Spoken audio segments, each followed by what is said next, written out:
Hello everyone, मैं उत्तम चौहान आप सभी का अपने आपके यूट्यूब चैनल साइंस बाय उत्तम चौहान में स्वागत करता हूं। देखिए, जैसा कि कल मैंने आपसे वादा किया था कि हम जो है एक पैटर्न लेके चलने वाले हैं, जिसके अंदर हम डेली 3 क्लास डालेंगे। एक आपकी साइंस की होगी, एक कंप्यूटर की होगी, एक प्रीवियस ईयर क्वेश्चंस की होगी। तो उससे रिगार्डिंग आज मैं आपके लिए साइंस की पहली क्लास लेके आया हूँ, जिसके अंदर हम बायोलॉजी के पहले चैप्टर से स्टार्ट करेंगे, क्योंकि साइंस का सबसे ज़्यादा जो पोर्शन रहता है वो बायोलॉजी का ही रहता है, आप सभी को पता ही है। ठीक है, तो बायोलॉजी से स्टार्ट करेंगे। अगली क्लास एक क्लास और डालूंगा मैं, जो कंप्यूटर से रिगार्डिंग होगी। एक क्लास और होगी जो हमारी प्रीवियस ईयर से रिगार्डिंग होगी। तो ज़्यादा समय ना खराब करते हुए हम स्टार्ट करते हैं बायोलॉजी से। देखिए, इस अपने पूरे जितना भी बैच है, इसके अंदर कोई भी टाइम ज़्यादा लेने वाला लेक्चर नहीं होगा। छोटे छोटे लेक्चर होंगे, कंटेंट ज़्यादा होगा। ठीक है, आप बार बार वीडियो को देख सकते हो, लेकिन आपसे स्पीड पूरी मिलेगी, आपको ज़्यादा स्पीड करने की जरूरत नहीं पड़ेगी। प्लस कंटेंट जो होगा वो ज़्यादा मिलेगा, कम नहीं मिलेगा। स्टार्ट करते हैं। देखिए, बायोलॉजी क्या है, पहले तो बायोलॉजी से स्टार्ट करते हैं। देखिए बेटा, बायोलॉजी होती है, बायो का मतलब होता है लिविंग और लॉजी का मतलब होता है स्टडी। बेटा, किसी भी लिविंग चीज की स्टडी करना आपकी क्या कहलाती है? बायोलॉजी कहलाती है। ये क्वेश्चन कभी नहीं आएगा आपके पास, जो आएगा उसी से बात करते हैं। देखिए, बायोलॉजी को सबसे पहले किसने दिया? अरस्तु ने दिया। किसने दिया? अरस्तु, जिसको एरिस्टोटल बोलते हैं, इसीलिए इसको फादर ऑफ बायोलॉजी बोला जाता है। किसको बोला जाता है बेटा? फादर ऑफ बायोलॉजी बोला जाता है। किसको? अरस्तु को। ये क्वेश्चन आ सकता है, मे भी पॉसिबिलिटी हो सकती है। लेकिन नेक्स्ट बात करता हूं मैं। बायोलॉजी को जो है दो भागों में विभाजित किया गया था। सबसे पहले बायोलॉजी को दो भागों में विभाजित किया गया था। एक तो प्लांट बायोलॉजी और दूसरी आपकी एनिमल बायोलॉजी, या फिर मैं कह सकता हूँ एक आपकी थी बॉटनी और एक थी जूलॉजी। देखिए, कई बार ये क्वेश्चन आ भी जाता है। मैं लिख रहा हूँ यहाँ पर बॉटनी और दूसरी जूलॉजी। ये क्वेश्चन आ सकता है। बायोलॉजी को दो भागों में विभाजित किया गया था। बॉटनी का मतलब होता है पौधों की स्टडी, इसकी स्टडी ऑफ प्लांट्स, पौधों की स्टडी। ठीक है, जूलॉजी जो होता है, जूलॉजी होती है जंतु की स्टडी। किसकी स्टडी? जंतु की स्टडी, एनिमल्स की स्टडी। अपन भी किसके अंदर आते हैं बेटा? एनिमल्स के अंदर ही आते हैं। ये बात याद रखना। तो बॉटनी प्लस जूलॉजी दो ब्रांच होगी थी, ये मान सकते हो आप, बायोलॉजी की। इसमें जूलॉजी को तो दिया था किसने बेटा? अरस्तु ने। तो कई बार ये क्वेश्चन आ जाता है कि जूलॉजी का फादर कौन था? तो कौन था भाई? अरस्तु ही था। लेकिन बॉटनी जो था उसको देने वाला अलग था। बॉटनी का मतलब जो आपकी पादप जो विज्ञान है उसको देने वाला आपका थियोफ्रैक्टस था। तो क्वेश्चन आता है कि आपका बॉटनी जो होती है, पहला क्वेश्चन ये आता है, बॉटनी होती क्या है? Study of plants. दूसरा क्वेश्चन आता है, बॉटनी को किसने दिया? थियोफ्रैक्टस ने दिया। पूरी बायोलॉजी को किसने दिया? अरस्तु ने दिया। उसके बाद बेटा देखिए, एक बात हुई, बायोलॉजी के अलग अलग साइंटिस्ट आते गए, अलग अलग बातें बताते गए। जैसे कि एक साइंटिस्ट आया जिसका नाम था कैरोलन लीनियस। कैरोलन लीनियस जो साइंटिस्ट था, उसने कहा कि बायोलॉजी को है दो भागों में विभाजित करते हैं। एक तो एनिमल किंगडम होगी और दूसरी प्लांट किंगडम होगी। यहाँ से भी आपको क्वेश्चन आने की संभावना कम है। बस आप ये जान सकते हो कि बायोलॉजी को दो भागों में विभाजित किया गया था। एक तो था एनिमल किंगडम और एक था आपकी प्लांट किंगडम।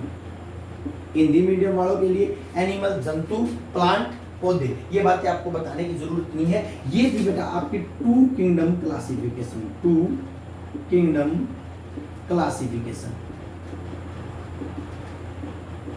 या फिर मैं कह सकता हूं द्वि जगत क्लासिफिकेशन। इसको देने वाला था बेटा कैरोलिन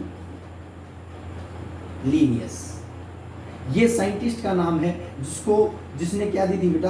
द्वि जगत क्लासिफिकेशन दी थी, या सबसे पहले बायोलॉजी का वर्गीकरण। हाँ, ये क्वेश्चन आता है बेटा, सबसे पहले बायोलॉजी का वर्गीकरण किसने दिया? बायोलॉजी का क्लासिफिकेशन को कहते हैं वर्गीकरण, किसने दिया? तो सबसे पहले बायोलॉजी का वर्गीकरण कैरोलिन लीनियस ने दिया। इसीलिए इसको फादर ऑफ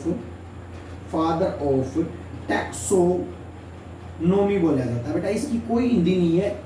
अगर एग्जाम में आएगा तो आपको टैक्सोनॉमी हिंदी में लिख दिया जाएगा। फादर ऑफ टैक्सोनॉमी का होता है वर्गीकरण का पिता कौन था? तो कौन था बेटा? कैरोलिन लीनियस था। द्विजगत किंगडम क्लासिफिकेशन दी थी, इसीलिए इसको फादर ऑफ टैक्सोनॉमी कहा जाता है, या फिर कह सकते हो सबसे पहले क्लासिफिकेशन किसने दी थी। ये क्वेश्चन आ जाता है आपकी द्विजगत से। द्विजगत किसने दिया और फादर ऑफ टैक्सोनॉमी जो है वो कौन कहलाया? उसके बाद मैं बात करता हूं, एक साइंटिस्ट आया जिसका नाम था बेटा आपका Whittaker. R H. Whittaker. R H. Whittaker जो था उसने 2 की बजाय कितनी किंगडम बना दी। उसने कहा कि एनिमल और प्लांट से काम नहीं चलने वाला है। देखिए बायोलॉजी को आप फील करो, फील करने की कोशिश करो, कुछ नहीं है बायोलॉजी। बायोलॉजी में बस अपन जान रहे हैं अपने चारों तरफ क्या घटित हो रहा है। अपने चारों तरफ एनिमल है, अपने चारों तरफ क्या है, प्लांट है। तो नेक्स्ट साइंटिस्ट कौन आया? नेक्स्ट साइंटिस्ट का नाम था आर.एच. व्हिटेकर। तो आर.एच. व्हिटेकर के बारे में 2-3 बातें जान लेते हैं। उसने 5 किंगडम, देखिए साइंटिस्ट तो और भी आए बीच में, लेकिन मेन आर.एच. व्हिटेकर है, क्योंकि आर.एच. व्हिटेकर ने ही 5 किंगडम क्लासिफिकेशन दिया था, 5 जगत वर्गीकरण दिया था, जो आज भी चलता आ रहा है। इसी को आधुनिक वर्गीकरण कहा जाता है। तो नेक्स्ट मैं बात करता हूं, नेक्स्ट कौन है बेटा आपका? आर.एच. व्हिटेकर। आर.एच. व्हिटेकर, देखिए नाम से ही है, मैंने आपको बता दिया है आर.एच. व्हिटेकर। ये आपका साइंटिस्ट है जिसने क्या दिया बेटा? देखिए पहला ये आएगा आधुनिक वर्गीकरण। किसने दिया? आधुनिक वर्गीकरण किसने दिया? आधुनिक का मतलब था मॉडर्न क्लासिफिकेशन को देने वाला कौन था? आर.एच. व्हिटेकर था। और आधुनिक वर्गीकरण कौन सा बेटा? आधुनिक वर्गीकरण 5 किंगडम क्लासिफिकेशन, या फिर कह सकते हो 5 जगत क्लासिफिकेशन, 5 जगत वर्गीकरण जो देने वाला कौन था बेटा? आपका आर.एच. व्हिटेकर था। हाँ, एक क्वेश्चन आपके पास ये आ सकता है कि 5 किंगडम क्लासिफिकेशन में कौन कौन था। देखिए जरूरत क्यों पड़ी, मैं पहले तो ये बात बताता हूँ आपको। 5 किंगडम क्लासिफिकेशन देने की जरूरत इसलिए पड़ी क्योंकि देखिए प्लांट और एनिमल्स में सभी लिविंग चीज नहीं आ रही थी, क्योंकि कुछ ऑर्गेनिज्म ऐसे थे जो बहुत छोटे थे, जिनके पास यूनिसेलुलर थे, और ये कह सकते हो आप प्रोकैरियोटिक थे। मैं आपको बाद में जब सेल करूंगा, देखिए सबसे पहला वैसे तो टॉपिक सेल ही बनता है, इसलिए अपन पहला टॉपिक सेल ही करने वाले हैं, क्योंकि हर चैप्टर के अंदर सेल डिस्कस होगा। सेल होता है कोशिका, जिससे मेरे शरीर का निर्माण हुआ है। लेकिन उससे पहले मैं थोड़ा ये बता रहा हूँ 5 किंगडम क्लासिफिकेशन कौन कौन सी थी। तो 5 किंगडम क्लासिफिकेशन कौन कौन सी थी? सबसे पहला जगत था बेटा आपका मोनेरा। कौन था बेटा? मोनेरा। मोनेरा में वे आए जो यूनिसेलुलर थे, प्रोकैरियोटिक्स थे। ये बात समझ नहीं आई, लेकिन आगे जब मैं आपको कोशिका या सेल करवा दूंगा, जब आपको ये बात समझ में आ जाएगी। मोनेरा। दूसरा था आपका प्रोटिस्टा। तीसरा जो था आपके फंजाई, जिसको बोलते हैं फंजाई, जो भी नाम आप देना चाहते हो वो दे सकते हो। फोर्थ जो था आपका एनिमल था, एनिमल का मतलब पशु जंतु जगत। और फिफ्थ जो था आपका कौन था बेटा? प्लांट किंगडम था। प्लांट किंगडम का मतलब आपका पौधों का जगत। किंगडम होता है जगत, जगत को क्या बोलते हैं बेटा?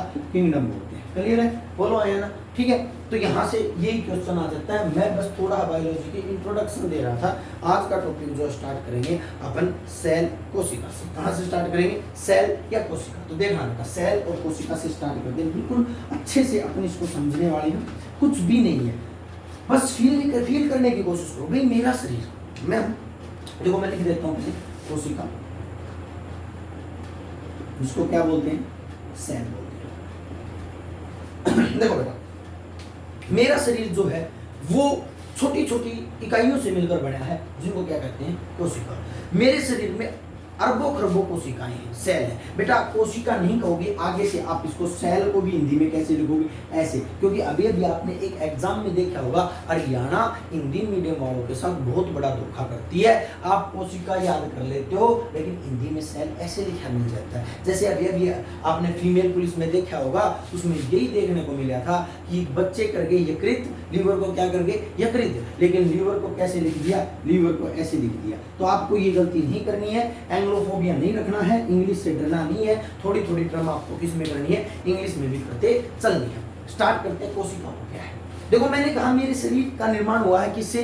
कोशिका से। तो पहले तो कोशिका है क्या? कोशिका वर्ड जो है वो आया बेटा साइटो से। कहां से आया बेटा? साइटो। साइटो का मतलब होता है सेल। साइटो का मतलब क्या होता है बेटा? सेल। इसीलिए कोशिका के अध्ययन को क्या बोलते हैं बेटा? साइटोलॉजी। ये क्वेश्चन आ जाता है बेटा, कोशिका के अध्ययन को क्या बोलते हैं? Study of cell. Study of cell क्या कहलाता है भाई? आपका स्टडी ऑफ सेल आपकी साइटोलॉजी कहलाती है। अब देखना बेटा कैसे मेरे शरीर का निर्माण हुआ, एक थोड़ा फंक्शन को देखना, आपको सब चीजें समझ में आ जाएगी। देखिए बेटा सबसे पहले सेल आई, सबसे छोटी चीज कौन है? सेल है।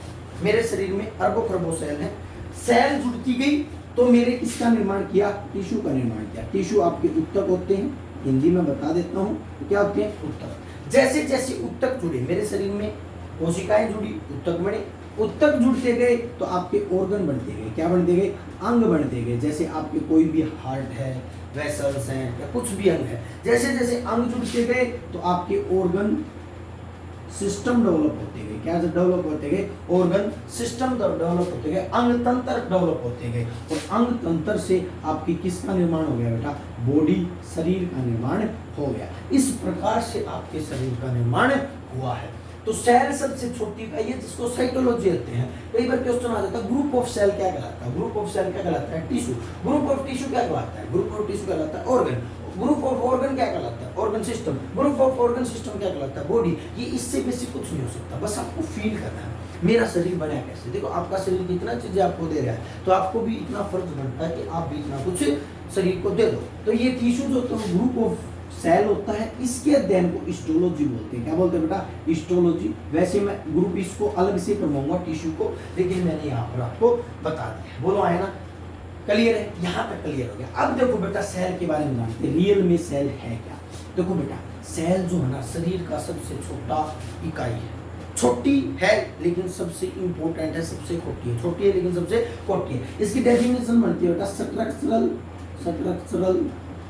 And functional unit of body. शरीर की, देखिए हिंदी सुनना, स्ट्रक्चरल होती है संरचनात्मक, फंक्शनल होती है क्रियात्मक। स्ट्रक्चरल संरचनात्मक का मतलब देखो बेटा यहाँ पर लिख रहा हूँ सबसे छोटी। कितनी छोटी? जिसको आप नंगी आंखों से ना देख सको, इसको देखने के लिए माइक्रोस्कोप की जरूरत पड़ेगी। उसके बाद फंक्शनल, फंक्शनल का मतलब होता है सबसे जरूरी। देखो बेटा अब जरूरी कितनी है, देखो इसकी इंपॉर्टेंस कितनी है, आगे तो मैं समझाऊंगा, लेकिन यहीं पर मैं बता देता हूँ। देखो मेरे शरीर की ग्रोथ कैसे होती है? जब मेरे शरीर में सेल ग्रो करती है, 1 सेल 2 सेल 4 सेल ऐसे मतलब जुड़ती जाती है, बढ़ती जाती है, वैसे वैसे मेरे शरीर की क्या होती है? ग्रोथ होती है। तो शरीर की ग्रोथ में कौन इंपॉर्टेंस होगी? सेल की इंपॉर्टेंस होगी सबसे ज्यादा जरूरी। आपका जितनी भी सृष्टि चली हुई है, प्रजनन चलता है, रिप्रोडक्शन के थ्रू अपन माता पिता से बच्चों का जन्म होता है, तो इसका निर्माण भी किससे होता है? सेल से होता है। जब सेल आपस में जुड़ेंगी तो ही आपका क्या होगा? प्रजनन हो पाएगा। तो सेल की इंपॉर्टेंस बहुत ज्यादा है, इसीलिए इसको संरचनात्मक एंड फंक्शनल यूनिट बोलते हैं। ये बात याद रखना, यूनिट का मतलब इकाई होता है। ये क्वेश्चन आदम जमाने में आता था कि शरीर की इकाई क्या कौन सी होती है, तो कोशिका होती है। ये अब आने की संभावना कम है, लेकिन आ सकता है। अब देखो बेटा इसको देने वाले कौन कौन आए? अब ये कहानी साइंस से देखो, जानना क्या होता है, किसी भी चीज के बारे में जानना, वो चीज है क्या, किसने उसका आविष्कार किया, क्या उसका रोल है, तो इसके बारे में सबसे पहले जानते हैं इसका आविष्कार किसने किया। तो सेल को सबसे देने के लिए साइंटिस्ट आया जिसका नाम था रॉबर्ट हुक। सन था 1665 का। ये भी आपको याद रखना 1665, क्योंकि रॉबर्ट हुक से क्वेश्चन आ जाते हैं। रॉबर्ट हुक से अच्छे खासे क्वेश्चन देखने को मिलते हैं किसी भी कंपटीशन एग्जाम के अंदर। देखिए रॉबर्ट हुक को जो ना फादर ऑफ सेल माना जाता है, क्योंकि सबसे पहले कोशिका की खोज की, कोशिका की खोज की, कोशिका मतलब सेल की डिस्कवरी ऑफ सेल किसने दिया बेटा? किसने दिया? रॉबर्ट हुक ने। लेकिन ये सत्यता नहीं है, इसने सेल की खोज नहीं की। अपन जो सेल देख रहे हैं वो सेल इसने नहीं खोजी थी। तो इसने कौन सी सेल खोजी थी? क्वेश्चन ये बनता है, अगर थोड़ा डीप से क्वेश्चन पूछेगा ना, एडवांस में पूछेगा, तो ये पूछेगा इसने कौन सी सेल की खोज की थी, तो लिखेंगे मृत कोशिका की खोज की थी। कौन सी कोशिका की? मृत कोशिका, डेड सेल की खोज की थी। तो डेड सेल की खोज किसने की बेटा? रॉबर्ट हुक ने। अब क्वेश्चन आता भी, ये डेड सेल की खोज रॉबर्ट हुक ने किसके ऊपर की, कहां से की? तो बेटा रॉबर्ट हुक ने जो ना डेड सेल की खोज एक कार्क होता है बेटा, कार्क सुनना, पेड़ की छाल, इसने क्या किया 1665 में माइक्रोस्कोप के आगे पेड़ की छाल को रखा। जैसे ही उस पेड़ की छाल को रखा तो उसने पाया कि पेड़ की छाल जो है वो छोटी छोटी चीजों से मिलकर बनी है, और इसलिए इसने उसका नाम क्या रख दिया? सेल रख दिया। लेकिन क्वेश्चन आपके मन में ये उठता है कि सर आपने ये बता दिया कि ये तो मृत कोशिका की है, लेकिन लिविंग की किसने की? एक बात और बता देता हूँ, लिविंग कोशिका के बारे में जाने से पहले एक बात बताता हूँ। देखिए हरियाणा में बायोलॉजी की पुस्तक से बहुत ज्यादा क्वेश्चन आ रहे हैं, बुक्स से। तो एक रॉबर्ट हुक की भी बुक्स थी जिसने कोशिका के बारे में लिखा था, तो ये जरूर लिखना। तो रॉबर्ट हुक की बुक का नाम था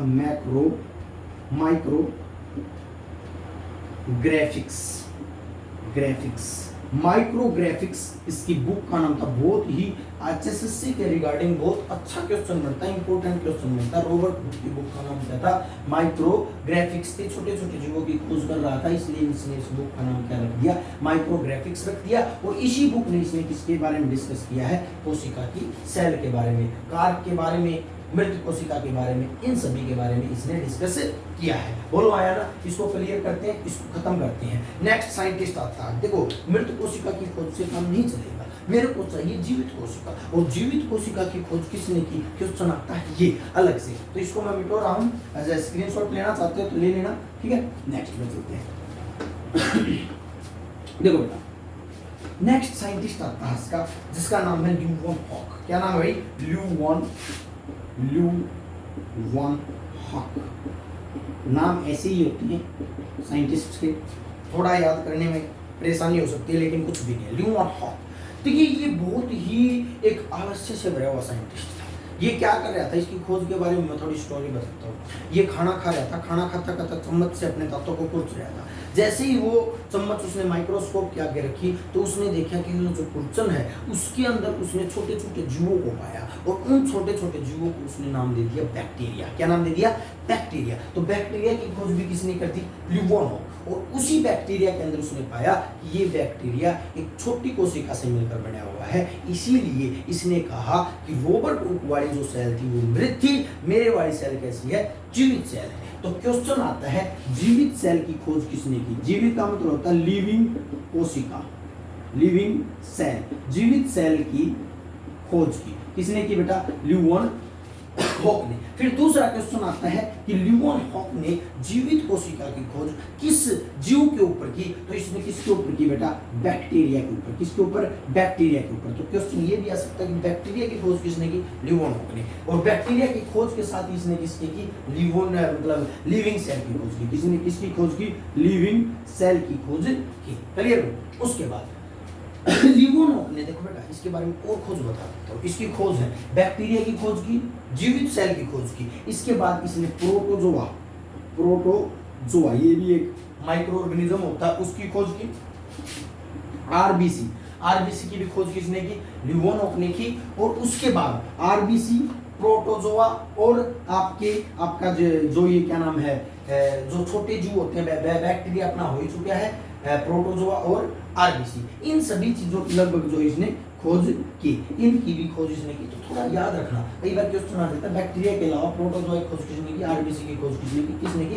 ल्यूवन हॉक ने की। ये इसके अंदर ही बता दिया। अब मैं बात करता हूँ इसकी बुक की। इसने किस बुक के अंदर लिविंग सेल का जिक्र किया? तो इसने अपनी एक बुक बनाई थी जिसका नाम था सीक्रेट्स ऑफ नेचर। ये क्वेश्चन आ सकता है भाई, बहुत इंपॉर्टेंट है। इसकी बुक का नाम भाई, ल्यूवन हॉक की बुक का नाम क्या था बेटा? Secrets of nature. बोलो है ना?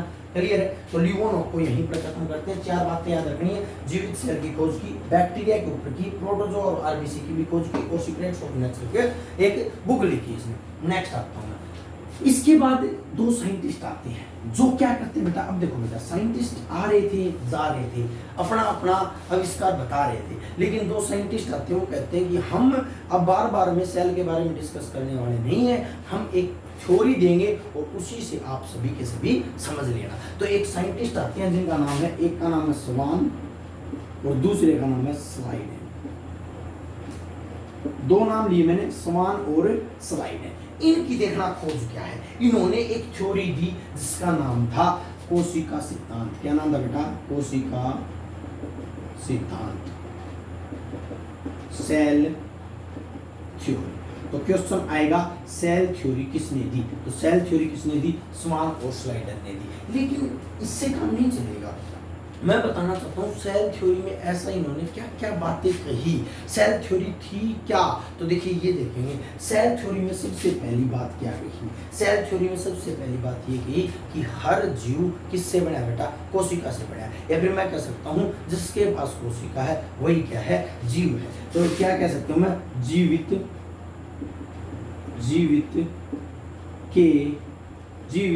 किससे बना है? कोशिका से बना है। या फिर मैं कह सकता हूँ हर एक जीव कौन कहलाएगा, लिविंग कौन कहलाएगा, जिसके पास सेल है। लेकिन एक ये इससे एक अपवाद आता है बेटा। क्या अपवाद आता है? मैंने कहा जितने भी जीव होते हैं उनके पास सेल होती है, लेकिन एक अपवाद आता है कि ऐसा जीव जिसके पास सेल नहीं होती। तो क्वेश्चन आता है, ये अपवाद होता है विषाणु। क्या बेटा?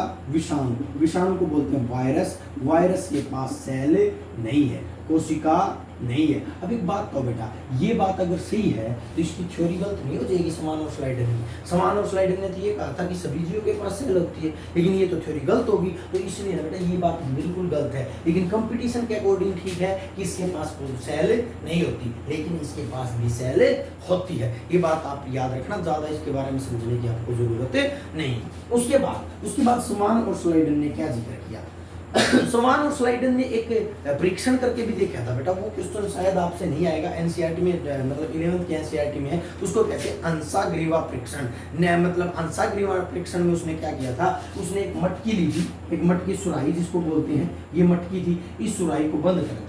सुराही को बंद किया तो उसने पाया कि कोई भी बैक्टीरिया इसके अंदर उत्पन्न नहीं हुआ था। फिर एक ओपन मटकी ली, उसमें पाया कि उसके अंदर बैक्टीरिया उत्पन्न हो गया था। तो उसने कहा था कि किसी भी जीव को उत्पन्न होने के लिए किसकी जरूरत होती है? एटमॉस्फेयर की जरूरत होती है, किसी न किसी भी चीज की जरूरत होती है। तो वो सेल की थ्योरी के अंदर ये डिस्कस की गई थी ये बात। ये था हंसाग्रीवा परीक्षण। ये है ना हंसाग्रीवा परीक्षण। देखिए हरियाणा में तो कुछ भी क्वेश्चन पूछ सकता है, तो ये क्वेश्चन भी कहे ना, तो हंसाग्रीवा परीक्षण किससे संबंधित है? तो कोशिका से संबंधित है। ये आप इसका बिल्कुल छोटा सा आंसर दे सकते हो। बस इतना ही इसके बारे में अपने डिस्कस करने वाले हैं। नेक्स्ट के ऊपर चलते हैं बेटा। सेल थ्योरी के अंदर और क्या बातें कही गई? सेल थ्योरी के अंदर ये कहा गया कि सबसे छोटी चीज क्या होती है? सबसे छोटी इकाई कौन होती है बेटा? आपकी सेल होती है। ये बात तो हमारे को भी पता है, पहले भी बता दी, अब भी पता है, कोई दिक्कत नहीं है, इसको तो याद करने की जरूरत भी नहीं है। उसके बाद समान और स्लाइडर और भी डिस्कस करने लगे, तो सभी बोले कि भाई सबसे छोटी सेल कौन है, सबसे बड़ी सेल कौन है? बेटा यहाँ से सबसे ज्यादा कंफ्यूजन रहता है। देखो यहाँ से मैं बिल्कुल आपको एनसीईआरटी का डेटा दे रहा हूँ, बिल्कुल ठीक है, कहीं पर भी चेक कर लेना, आपको लगभग हर जगह गलत मिलता है। देखो मैं बताता हूँ आपको, सबसे छोटी कोशिका, सबसे बड़ी कोशिका। यहाँ से आपको 2-3 क्वेश्चन देखना होगा। कोशिका सिद्धांत किसने दिया? समान और स्लाइडर। ये क्वेश्चन नहीं देखना होगा। ये मिल सकता है किसके पास कोशिका नहीं है? विषाणु। ठीक है, ये भी क्वेश्चन नहीं देखने को मिलेगा, क्योंकि सत्र जो है थोड़ा ऊंचा हो चुका है। तो उच्च सत्र में ऐसे क्वेश्चन की कोई भी संभावना नहीं होती है। मैं थोड़ा आपको, ऐसा नहीं है कि आपको आपकी नोटबुक भरवाने वाला हूँ या फिर कुछ ऐसे करेंगे जो बिल्कुल एग्जाम ओरिएंटेड होगा। ऐसा कुछ भी नहीं करेंगे जो एग्जाम ओरिएंटेड नहीं होगा। जो छोटी बातें होंगी वो मैं ऐसे ही बता दूंगा, लिख के नहीं बताने वाला हूँ। ठीक है, आप कैच करते रहना, क्लियर है। चलो अभी नेक्स्ट के ऊपर चलते हैं। सबसे छोटी, सबसे बड़ी, ऐसे बात करते हैं कोशिका से। देखो बेटा क्वेश्चन आता है ब्रह्मांड की संसार की सबसे बड़ी, मैं कोशिका को क्या लिख रहा हूँ? सेल लिख रहा हूँ। क्या लिख रहा हूँ? सेल। बड़ी का मतलब होता है लार्जेस्ट। क्या होता है? लार्जेस्ट। इस वर्ड को भी याद रखना, इंग्लिश में अच्छे से समझ में आएगा, लार्जेस्ट। तो सबसे बड़ी कोशिका कौन सी है? तो बेटा एक बात याद रखना, सबसे बड़ी कोशिका जो होता है वो होती है बेटा ओस्ट्रिच एग, शुतुरमुर्ग का अंडा। एक पक्षी होता है जिसके अंडे को सबसे बड़ी कोशिका कहा जाता है। इसीलिए साइंटिस्ट ये कहते हैं कि जो अंडा जो होता है वो वेज होता है, ना कि नॉन वेज। क्योंकि साइंटिस्ट ये कहते हैं कि नॉन वेज वो है जिसके पास ऑर्गन डेवलप हो जाए, लेकिन अंडे के पास तो कोई भी ऑर्गन है नहीं, ये तो केवल एकमात्र सेल है। इसीलिए इसको क्या बोलते हैं? एक वेज बोलते हैं। ये साइंटिस्ट का वो है, सभी इसको नहीं मानते हैं। अपना जो शास्त्र वास्त्र है ये मानते हैं कि ये क्या है? आपका नॉन वेज है। क्लियर है? चलिए आगे। सबसे बड़ी, संसार में सबसे बड़ी कोशिका कौन सी बेटा? ओस्ट्रिच एग है। लगभग 7.0 म्यूमीटर, ये होता है माइक्रोमीटर, इसका साइज होता है। कई बार क्वेश्चन पूछ लिया जाए, क्या पता साइज से क्वेश्चन आ जाए। ठीक है, हरियाणा का कुछ नहीं पता, कुछ भी क्वेश्चन पूछ सकता है। तो ये संसार की सबसे बड़ी कोशिका होती है। कौन सी बेटा? शुतुरमुर्ग का अंडा। क्या बोला? शुतुरमुर्ग का अंडा संसार की सबसे बड़ी कोशिका होती है। उसके बाद क्वेश्चन आता है मानव शरीर की सबसे बड़ी कोशिका। मानव शरीर की सबसे बड़ी कोशिका कौन सी है? देखो बेटा, मानव शरीर की सबसे बड़ी कोशिका, सबसे छोटी तो आप कर लेते हो, लेकिन सबसे बड़ी कोशिका से अपन ना कंफ्यूज रहते हैं। कि सर इसको क्या करें, कौन सी सेल जो होती है वो सबसे बड़ी होती है। तो एक बात याद रखना बेटा, मानव शरीर की सबसे बड़ी कोशिका आपकी आरबीसी होती है। कौन होती है बेटा? RBC, red blood carpal cells जो होती है सबसे बड़ी कोशिका होती है किसकी भाई? मानव शरीर की। लगभग 3 से 5 म्यू मीटर इसका क्या होता है बेटा? साइज होता है। ये बात बिल्कुल अलग से याद रखना। क्लियर? अभी चले आगे। उसके बाद संसार की सबसे छोटी, संसार की सबसे छोटी, ये थोड़े कंफ्यूजिंग फैक्ट हैं लेकिन अच्छे से याद रखना। देखिए संसार की सबसे छोटी कोशिका तो भाई सबको पता है क्या होती है? बैक्टीरिया होती है। क्या होती है? बैक्टीरिया होती है। अब यहाँ से क्वेश्चन नहीं आने वाला, बैक्टीरिया से क्वेश्चन नहीं आएगा। क्वेश्चन आएगा कौन सा बैक्टीरिया? बैक्टीरिया कौन सा? तो मैंने आपको दे दिया, बैक्टीरिया का नाम है माइकोप्लाज्मा। कौन सा बेटा? माइकोप्लाज्मा। माइकोप्लाज्मा बैक्टीरिया जो है कि संसार की सबसे छोटी कोशिका है। अब क्वेश्चन पूछा माइकोप्लाज्मा में बहुत प्रकार के होते हैं, कौन सा माइकोप्लाज्मा? तो कौन सा माइकोप्लाज्मा बेटा? गैलीसेप्टिकम। गैलीसेप्टिकम माइकोप्लाज्मा जो होता है आपका सबसे छोटा जो होती है वह सेल होती है। 0.3 मीटर जो होता है इसका साइज होता है। ये बात याद रखना। तो सबसे छोटी से अगर क्वेश्चन पूछे ना, बिल्कुल बेसिक में पूछेगा ना, बिल्कुल बेसिक में पूछेगा तो आपसे यही कहेगा कि बैक्टीरिया होती है। कौन सा बैक्टीरिया? माइकोप्लाज्मा। कौन सा माइकोप्लाज्मा? Gallisepticum mycoplasma. क्लियर? भी कभी गलत करोगे नहीं करोगे। अब आ जाओ बेटा, मानव शरीर की सबसे छोटी कोशिका कौन सी होती है? गलत करते हैं। इस क्वेश्चन को लगभग गलत करते हैं। एनसीईआरटी में डेटा देख लेना। सबसे मानव शरीर की सबसे छोटी कोशिका कौन सी है? अपन करते हैं मानव शरीर की सबसे, देखो जैसे अपन बड़ी करते हैं, बड़ी कहानी ये बड़ी अपन क्या करते हैं? बड़ी ओव्यूम करते हैं। क्या बोलते हैं मानव शरीर की सबसे बड़ी कोशिका कौन सी है? ओव्यूम या फीमेल है। करते हो नहीं या करते हो? बोलो, ये लिखवा देता हूँ मैं भाई, कहीं आप ये को ओव्यूम। ओव्यूम होता है बेटा अंडाणु। क्या होता है? अंडाणु, फीमेल एग। मानव शरीर की सबसे बड़ी कोशिका होती है। ये आप करते हो, लेकिन ये बात ठीक नहीं है। एनसीईआरटी आरबीसी को मानती है, आपको भी आरबीसी को मानना है। आगे से ये बात याद रखना। अब मानव शरीर की, जैसे कि मैं कहता हूँ सबसे छोटी कोशिका, आप क्या मानते हो सबसे छोटी कोशिका मानव शरीर की? ठीक है, वैसे तो आपको पता ही नहीं होगा, कहीं की ही नहीं होगी। मानोगे क्या? मानोगे? की नहीं कभी की है? कभी नहीं की? बताओ मानव शरीर की सबसे छोटी कोशिका कौन सी होती है? तो बेटा मानव शरीर की सबसे छोटी कोशिका आपका ब्रेन होता है। ब्रेन में होता है सेरिबेलम, जो आपके शरीर को नियंत्रित करता है ना। ब्रेन का एक भाग होता है पीछे, मिड मतलब इंड ब्रेन का एक भाग होता है सेरिबेलम, जो बैलेंस करता है, नियंत्रित करता है शरीर को। शराब पीने से यही खराब हो जाता है आपके मनुष्य का, इसीलिए आप नियंत्रित खो देते हो। देखिए बैलम से बैलेंस, बैलेंस से नियंत्रण। ठीक है, ऐसे याद रखते हैं। सेरिबेलम की एक कोशिका होती है जिसको बोलते हैं ग्रेन्युल। क्या बोलते हैं? Granule cell. ग्रेन्युल सेल जो होती है वो मानव शरीर की सबसे छोटी कोशिका होती है। बोलो बोलो, इन फैक्ट्स को कभी गलत करोगे? फॉलो करोगे क्या भाई? देखो हो सकता है आपने कभी नहीं पढ़ा हो, आप ये भी सोच सकते हो सर ने गलत बता दिया कि आरबीसी मानव शरीर की सबसे बड़ी कोशिका बता दी, सर ने ओव्यूम बताना था, मैंने बता दिया। लेकिन रियलिटी जो हो रियलिटी रहेगी। आप 11th क्लास की एनसीईआरटी उठा लेना, ऐसा ही मिलेगा आपको। ठीक है, सेम ऐसे ही सबसे छोटी कोशिका मैंने बताई बैक्टीरिया। आप कहोगे ना जी माइकोप्लाज्मा हो, भाई माइकोप्लाज्मा में तो बैक्टीरिया ही होती है। ठीक है, कौन सी? गैलीसेप्टिकम।